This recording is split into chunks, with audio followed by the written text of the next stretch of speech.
Selamat pagi para teruna dimanapun kamu berada. Bertemu kembali dengan saya dalam materi pembelajaran prosedur darurat dan SAR, di mana materi yang akan saya sampaikan adalah perihal jenis-jenis isyarat daripada bahaya di kapal.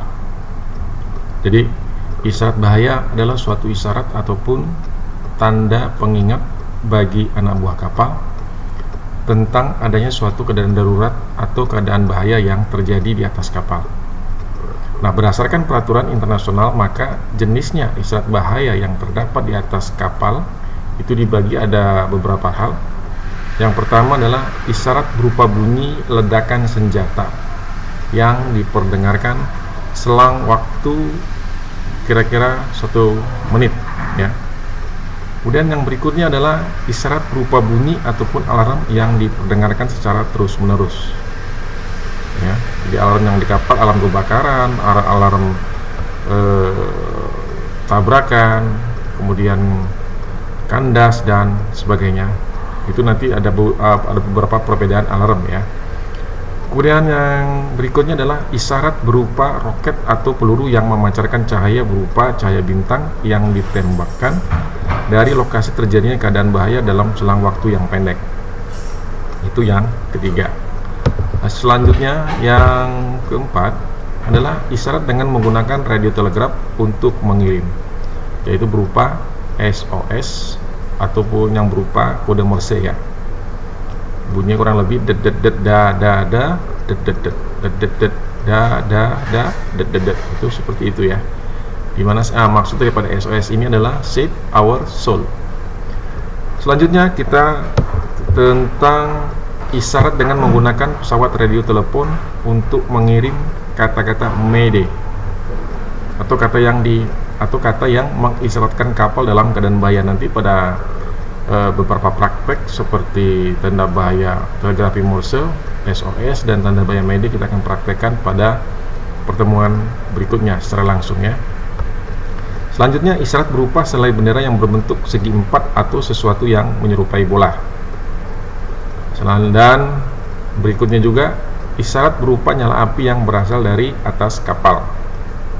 Kemudian isyarat apa lagi? Lalu isyarat berupa nyala api yang berasal dari kapal tadi sudah saya sampaikan.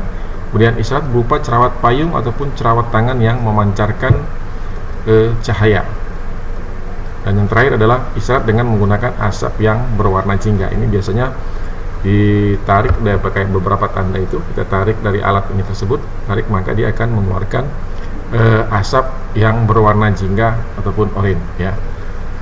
Baik. Isyarat bahaya di atas digunakan bila mana terjadi kondisi darurat atau dengan kata lain telah terjadi keadaan yang membahayakan baik bagi keselamatan kapal secara umum maupun terhadap keselamatan penumpang secara khusus. Nah, bila mendengar isyarat bahaya, maka setiap penumpang sebaiknya melakukan hal-hal sebagai berikut. Yang pertama tentu jangan panik, ya. Jangan panik, ya. Tetap tenang dan selalu mendengar instruksi yang disampaikan baik oleh perwira jaga dek maupun perwira jaga mesin, ya. Yang kedua, berupaya melakukan tindakan pencegahan ataupun preventif dengan jalan menutup pintu kedap air, katup-katup, dan bagian mekanis yang berhubungan dengan lubang pembuangan air. Dan yang ketiga, menyiapkan perlengkapan skoci penolong termasuk radio jinjing yang digunakan untuk berkomunikasi maupun perlengkapan lainnya, ya.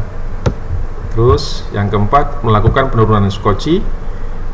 Selanjutnya, mengetahui tempat berkumpulnya penumpang di atas kapal, mempersiapkan alat-alat pemadam, dan mengetahui panel ataupun kontrol pemadam kebakaran.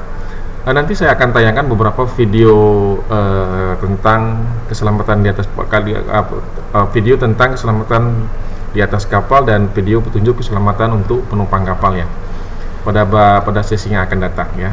Jadi hari ini kesimpulannya adalah isyarat bahaya adalah suatu isyarat ataupun tanda pengingat bagi anak buah kapal tentang adanya suatu keadaan darurat atau keadaan bahaya yang terjadi di atas kapal.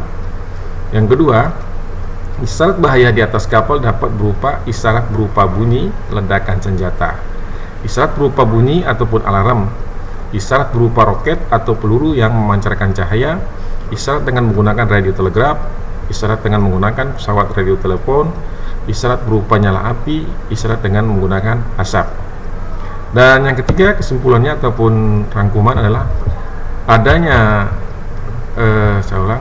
adapun tindakan yang harus dilakukan jika terjadi keadaan darurat di atas kapal adalah jangan panik. Jadi berupaya melakukan tindakan pencegahan ataupun preventif, menyiapkan perlengkapan skoci penolong, melakukan penurunan skoci, mengetahui tempat berkumpulnya penumpang di atas kapal, dan mempersiapkan alat-alat pemadam dan mengetahui panel kontrol pemadam kebakaran. Ya.